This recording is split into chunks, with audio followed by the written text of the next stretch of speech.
Hello, this is Michael Knox with the Tradman Network.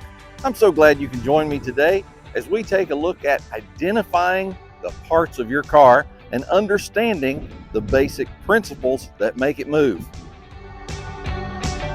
Today I'm here with two example automobiles that we're going to use to identify the basic parts of a car. The first one is this 1965 Plymouth Barracuda. It is the most basic Barracuda that you could get in that year. It has standard steering, standard brakes, standard shift, what we would call a 3 on the tree. And of course it has the basic 225 slant 6 engine. Our other vehicle is right over here, which is a modern 2023 Chrysler Pacifica. And of course this one has all the bells and whistles. It would be everything that this one is not, minus it's not hybrid. But nonetheless, these are the two vehicles that we're going to look at today and notice some of the basic parts of these vehicles. So if you've ever wondered, when your mechanic starts talking to you about different things, and he might say, well, your EGR valve needs replacing, and you're like, what in the world is an EGR valve? Well, the Barracuda will not have an EGR valve. There's no EG nothing on this one. And then of course this vehicle will have lots of different sensors and things because it has a computer system that the Barracuda does not have, and we're going to talk about some of those things today. So stick around as we look at the basic parts of an automobile. We are currently sitting inside the 1965 Barracuda. Inside this Barracuda, you'll notice we have a very simple instrument cluster, and we have our three very simple gauges here for gasoline, temperature, and the alternator. And of course, over here, we have the very fun one, which measures how fast we go. And these three simple gauges we have here are oil pressure, and this one is our high beam and our turn signal indicators. And that's it. Very simple. Down below, you'll notice we have our three pedals because this is a standard shift. We have accelerator, brake, and clutch. All right, now this particular car is a 3-speed standard shift, what we would call a 3 on the tree. So if you ever hear 3 on the tree, that's a 3-speed column shifted. So let's just start this one up real quick. We're gonna push the clutch in. And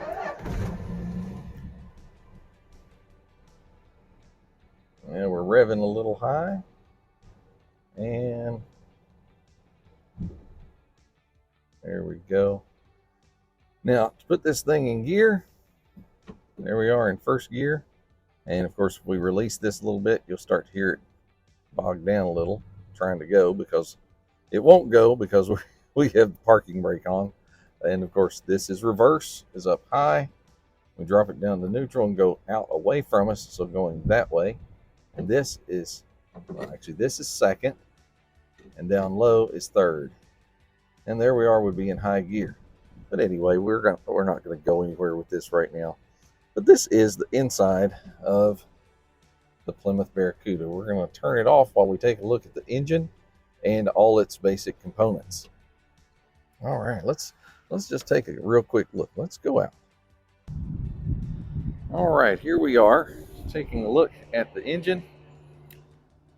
With this engine, you'll notice that it's a very simple engine. This is what's called an inline 6-cylinder. You've probably heard of a V6. This is the inline 6. We are seeing a return to inline 6s these days. For a long time, car companies had abandoned that, except for maybe BMW. They used one for a long time, a very great engine. Also, Jaguar, British Leyland, they would have a 6-cylinder that they used for a long time. Ford used the 300 6-cylinder inline 6. They used that for ages. It was a great engine. This is the Super 225. That stands for 225 cubic inches. That relates to the volume of fuel and air that fits inside the cylinders. So 225 cubic inches. Now let's take a look at our basic parts of this vehicle. You'll notice as we go on this side, we've got some things down in here. Let's start from the top. This is our valve cover. Under here we have our valves that open and close to allow fuel mixture into the cylinders, where it goes boom, combustion, and then the exhaust gases go out.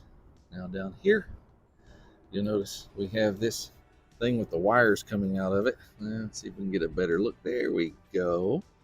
This is our distributor cap. Underneath that sits the distributor, and it runs off a gear system, and it basically takes the electrical spark and puts it to the spark plugs as needed. So each one of these wires is called a spark plug wire. Behind each of these caps sits the spark plug. And of course, when the fuel gets inside the cylinder, it's mixed with air, and when the spark plug lets that spark go, the compression happens and it goes boom and knocks the piston back down, which is what drives your engine, is hundreds of thousands of little sparks. All right, let's move forward in the engine a little bit. You'll notice down here, this is our oil filter. The oil filter is connected to the oil pump, which moves the oil throughout the engine to keep it well lubricated. Right here on this vehicle, this thing right here has a hose in and out. This is the inlet. This is our fuel pump, which is right here mounted on the side of the engine. That fuel pump takes the fuel from the gas tank, and it has a little diaphragm in there, and it just goes up and down, and causes it to pump the fuel out through this line right here in the foreground. We can follow this line all the way around, and there's our fuel filter, and it goes to this little thing right here. This is our carburetor. Carburetor, it takes the air in, it pulls the air in and gives it a little squirt of fuel and sends it to the engine. It sends it to the engine through these tubes right here. You'll see these orange painted tubes, metal tubes. This is called your intake manifold. And so you've got gas and air coming in through these. It just flows right in and goes inside the engine, where it will eventually explode. All right, let's go back over here to this side. We weren't quite finished there, but we just took a little diversion. Right here we have our coil. On the old cars, you would have one coil, and this is basically a capacitor that stores up electrical energy and sends it to the spark plugs. So it stores up that electrical energy, and you'll see it has this wire right here, this one that I'm wiggling, and it goes right to the middle of the distributor cap. Inside this distributor cap is a little rotator thing. It's called a rotor button, and it goes round and round, and it takes the electricity from the middle and puts it out to each one of the spark plugs as needed. Well, there we go. And of course, here we have our alternator. The alternator is the heart of the charging system. This sends electrical energy, which is produced through these coils. And of course, as this continues on, it charges your battery. So it sends all that energy back over to your battery to keep it charged up so that you can start your car. Now, as we look at this, we back out a little bit. We have a little black box here on this area right here, as you see all across the car right behind the engine. This is called your firewall. So if somebody mentions your firewall, they're talking about this area that sits between the passenger compartment and your engine. This is your firewall. Now, back here on the firewall, you'll see this little black box. And this little black box in this car is your voltage regulator. Voltage regulator is basically a little automatic switch that goes off and on, off and on, off and on, thousands of times a minute. And what it does is it allows just the right amount of electricity to be sent to your battery to charge it up. Well, there's more in our electrical system. And now let's go right down here as we zoom out. And then we zoom back in. Right here is your starter. This is an electrical motor that spins the flywheel, which gets your engine turning. And so that's what starts your car. So when you turn on the key, it sends, it allows that to open up, and it has a little starter relay.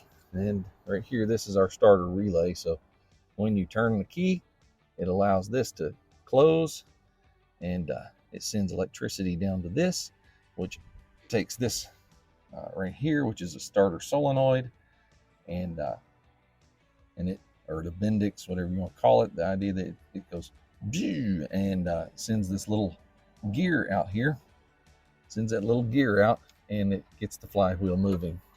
And that is the original one on this car. It's like I say, it's got 53,495 miles on it. All right, all kinds of fun, and of course, battery. That's nothing too exciting. So that's basically our electrical system. Now, we talked a little bit about the fuel delivery system, which would be our bringing the gas in. And here we see the gas comes into the carburetor. Let's get a little better look at the carburetor. This is our air cleaner housing.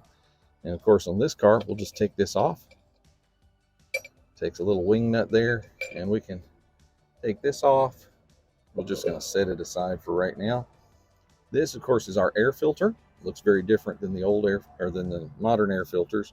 This one actually could use a change. I need to do that.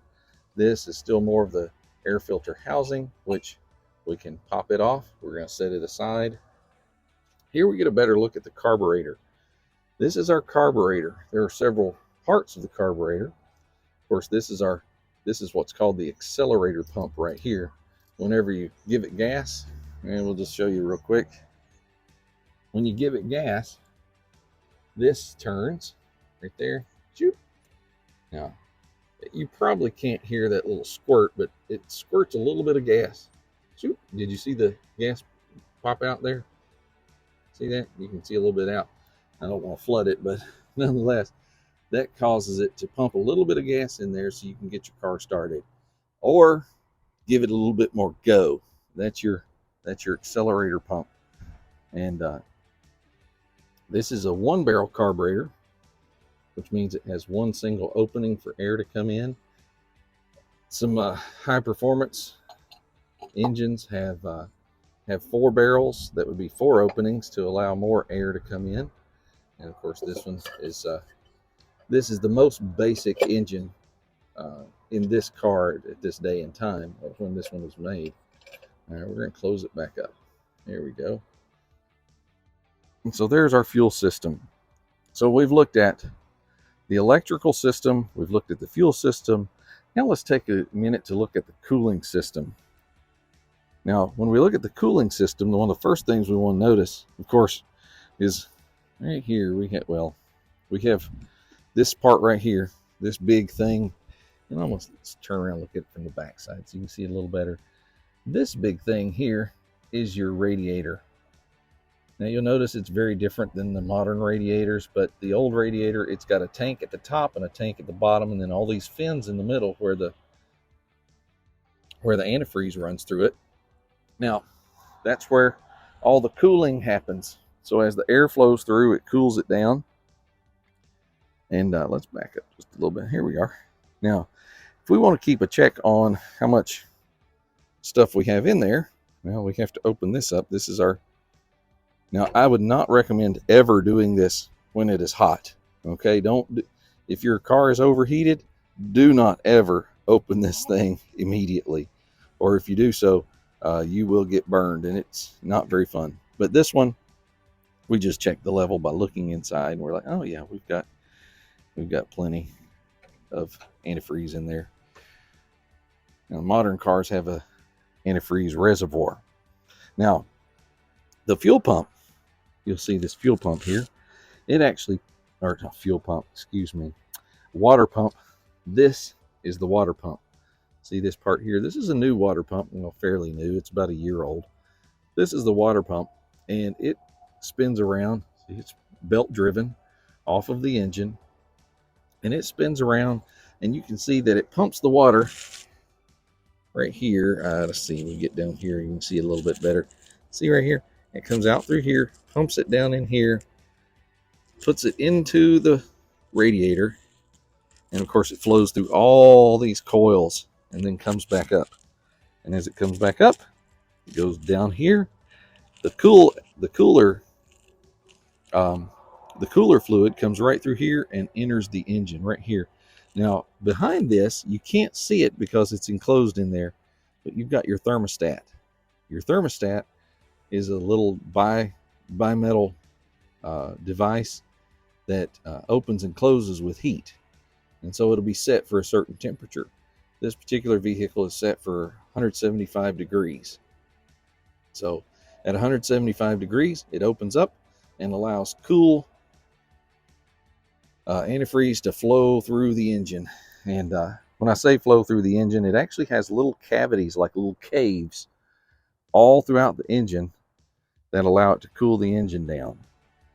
It doesn't go through the gasoline area, so it's not burning. It's not doing anything like that. And but it cools the engine down. So that's a water-cooled engine. All right, so there's our cooling system. We've talked about our charging system. We've talked about the fuel system. We've talked about a lot of different things. Probably one other thing I want to mention is we have here, this is a temperature sensor sending unit right there, which turns temperature into an electrical pulse to allow you to be able to keep an eye on your temperature. These two hoses right here, these go to your heater core, so it keeps your inside of the car warm in the winter time. So there we go. Now there are some pieces we're not going to talk about because they're not necessarily useful to knowing the basic parts of your car, but nonetheless, there they are. But let's take a look at right here. This device right here is called our master cylinder and brake fluid reservoir. Now, in this little canister here is our brake fluid, and it attaches by 4 bolts, and on the inside it has a little rod that comes in here and it squishes that brake fluid and it puts it under pressure, and as it does, it flows through this hose and then it distributes to the 4 wheels and causes your brakes to engage. So that's your master cylinder.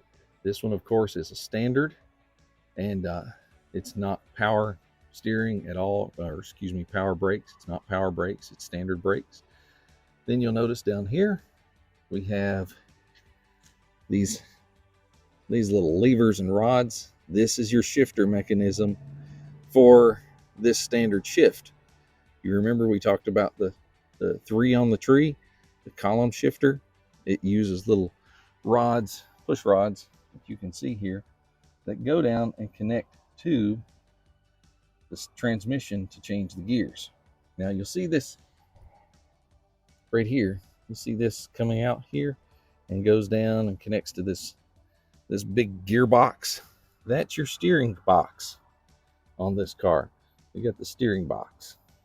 All right, and right here, this thing here is the mount for the front shocks.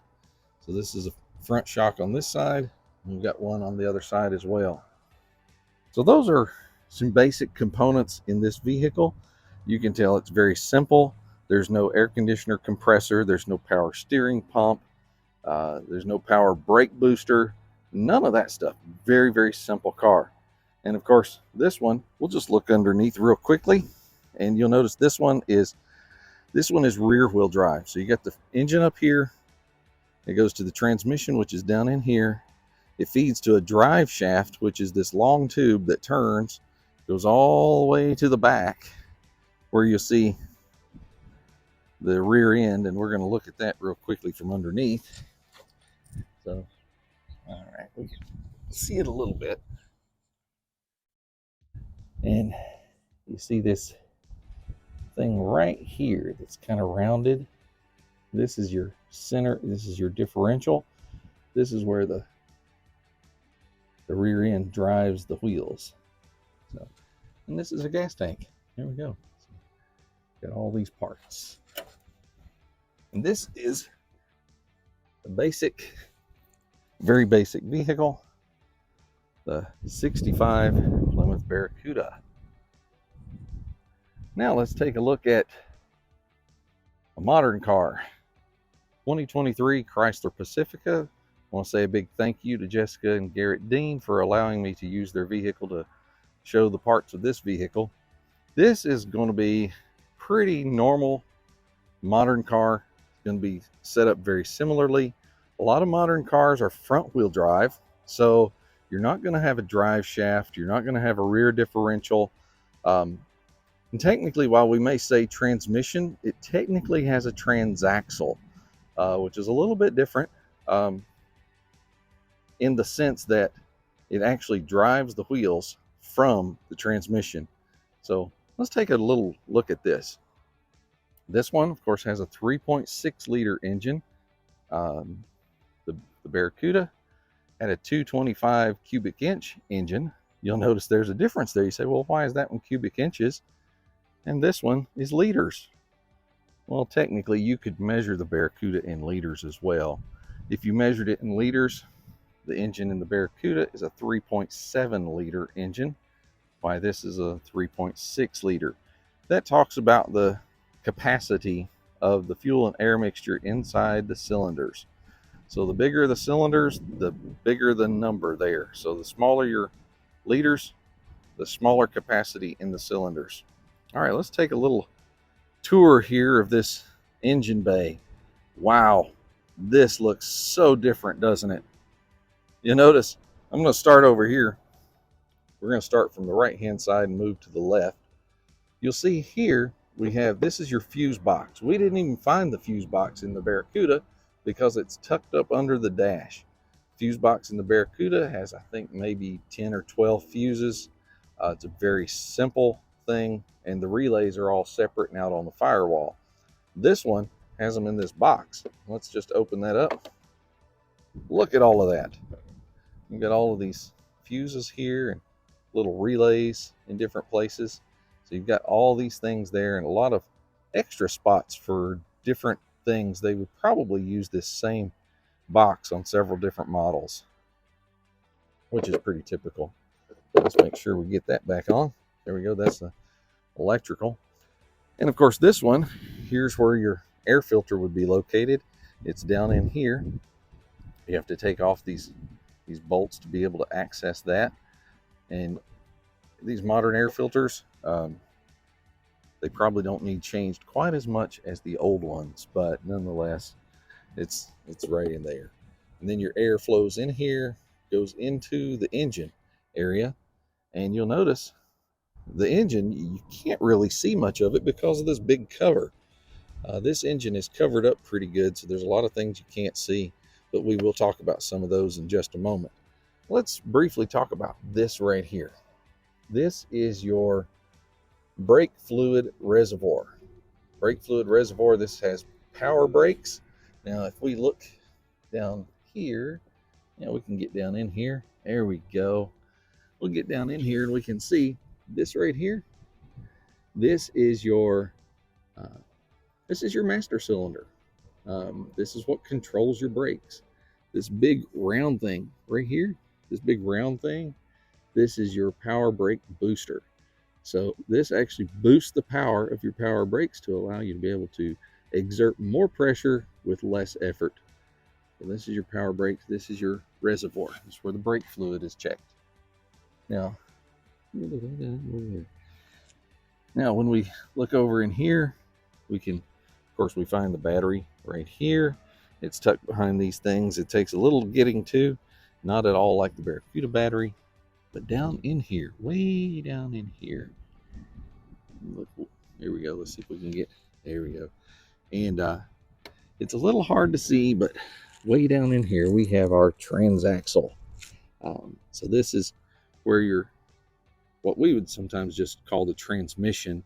It allows the energy or power from the engine to be transferred to your wheels. So there's your transmission way down in here.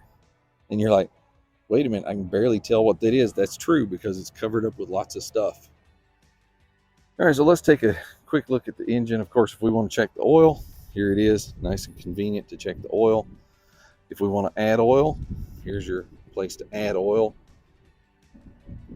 All right, now let's take a look at this engine. And this engine, of course, the Barracuda was an inline six. This is a V6. So you'll notice there's a cylinder bank on this side and one over here on this side. You've got 3 cylinders on this side and 3 cylinders on this side, because the cylinders are split into 2 different banks, and they are in a kind of a V shape like this instead of straight in line. So you get the V shape, and they run down through there in a V shape.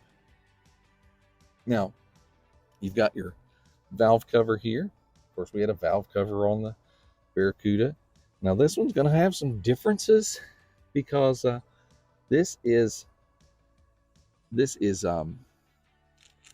fuel injected. So being fuel injected, it has no carburetor, but it does have fuel injectors that are they shoot the fuel directly into the engine. And you know that all these things are very, very difficult to get to. But this one, instead of having the distributor like the Barracuda, it's going to have a distributor system. In other words, it's electronically controlled, and then it has, instead of one coil, it's got little coil packs. So you can see these. Here's a coil pack. It's got one for each cylinder, and down in here, you can see this right here is your fuel rail down through here, and you've got your fuel injectors right down in here that you can barely see, and they're in there, and they shoot the gas into the engine. All right, let's go over here and take a few more things. Notice some things that are similar. Right down here is your alternator. See, there we go. Here's the alternator. I'm touching the alternator right here, and this one doesn't have the voltage regulator separate. The alternator has the voltage regulator built in, which is a nice thing. So there's less things you have to deal with in that sense. And of course, we have here the fuel pump as well, which is down in there. You can't really see it, but we do see the coolant line coming right here and feeding over to the radiator, which is here in the front, and you can barely see it, but it's in here. It's back behind this shroud. Now, you might say, well, where do you check the radiator fluid? You can't take the top off of this radiator. No, you can't. This one is here in this reservoir. This reservoir is for your coolant. You'll notice it tells you what kind of coolant to use. MS 12106, basically the red stuff, the orangey red stuff. The Barracuda uses green, so it's a little different, but you can see it's real easy to tell. It tells you when you're at your maximum, down here lower, so you can check that real easily. But then we have here the washer fluid. Is for cleaning your windshield. Super simple. This right here is part of your see this here is just part of the frame, and it's something that the hood rests on. But then here you've got a feed in for your air conditioning. The Barracuda does not even have air conditioning. This right here would be, I believe this is the low pressure. I could be wrong on that. I'm not going to say for sure, but you've got these different lines, these big aluminum lines right here that they follow around. And way down in there somewhere, probably down low in the engine, is your air conditioner compressor, which allows you to stay nice and cool inside your car. Wow, how different. You'll notice this one has lots of different features and things. If we go to the inside of the car, obviously this one's going to be automatic. We step in this one, you'll notice just has 2 pedals. Like most cars today, this one's automatic. Whereas the Barracuda has a key, this one just has a start button. And so in order to start this one, put a foot on the brake, and because we have this handy dandy fob in general vicinity, it sends out a signal to let it know it's close by. We can just take our finger and there we go. We can start it up. And you'll notice, matter of fact, let's do that again. I want you to notice the what happens with the gauges in the. Notice they go through a check system. Shoop, shoop. There we go. Look at that. And of course, this is your info center. It's very different than the Barracuda. We noticed the Barracuda had just a few simple gauges. And this one, you'll notice there we have our RPMs. And I know some people said, well, what is RPM? What does that stand for? That stands for revolutions per minute. You'll notice it says here RPM times 1,000. So right now the engine is turning at almost 1,000 revolutions per minute. So at 1,000 revolutions per minute, that's about 6,000 explosions, little miniature explosions in the engine every minute. And of course, if we rev that up, we can change it to however many we need. So then we rev it up. Generally, when you're cruising, you're going to be cruising, and it's going to be doing close to 1,800 to 2,000 RPMs. So at that point, you're getting close to 12,000 explosions per minute in your engine. And you've probably never thought of it that way, and that's really something to think about. Of course, we've got our gauges like the fuel, heat and cooling. It's all basic things. Of course, this one tells you what direction you're pointed to, the temperature outside. So many things that the Barracuda doesn't have. Now this one, if we want to change the gear, of course, we're going to put our foot on the brake. We can go in reverse. And look at there. Isn't that nice? We can see what's behind us. We get an idea. And go back to neutral and drive. Very simple. It's got low, drive, neutral, reverse, and park. Very different than the Barracuda. And of course, let's turn it off. We don't want to use all the gas. But this is the modern car. So when you're talking to your mechanic and they're telling you about this thing and that thing, I would say before you just jump right in and say, yeah, go ahead and fix that, you might want to take a look and investigate those things a little further. See, there we go. Barracuda, Pacifica, new and old, very different. But either way, you'll want to talk with someone who knows. One of the worst things in the world is to feel like you've been taken advantage of by someone else. So when you're getting things done on your vehicle, I would say definitely research it. There are so many options today available on the internet. You can describe what your vehicle is doing, and you can pretty much diagnose it yourself before you ever take it in. So definitely encourage you to be knowledgeable about those things, and just learn as much as you can about your car. If you have any questions, there's no shame in asking. Ask someone that you trust, someone that knows more about these things than you do. I'll tell you, there's a lot I don't know. I'm no expert. I'm no certified mechanic. I'm what I call a shade tree mechanic. I do my stuff out in the garage or under a cover. Try to keep things nice and cool as I work. So but there's no shame in asking. And I'm so glad that you joined us for this episode, for this little class, and hope you'll be back for some more. Join us at the Tradman Network on the Mighty Networks. I know you're here on our YouTube channel, and I encourage you, give us a thumbs up, give us a like and subscribe, and share this with other people. We're going to be adding more content as we go, but if you want some exclusive content, some content that is just for us guys, join us at the Mighty Network, the Tradman Network. There'll be a link to that in the description below. You can join us. The first month is free. After that, it's a very modest $9.99 each month. But we encourage you, join us at the Tradman Network. It's a guys-only site. So ladies, we love you, but sometimes guys need their own space to be able to talk about things that are just related to guy things. We talk about things like fatherhood. We talk about dating. We talk about men's issues. We talk all about these things and how to be the best most honorable, virtuous, strong, purposeful, traditional man that we can be. So join us again on the Tradman Network. And again, I'm Michael Knox for the Tradman Network. See you later.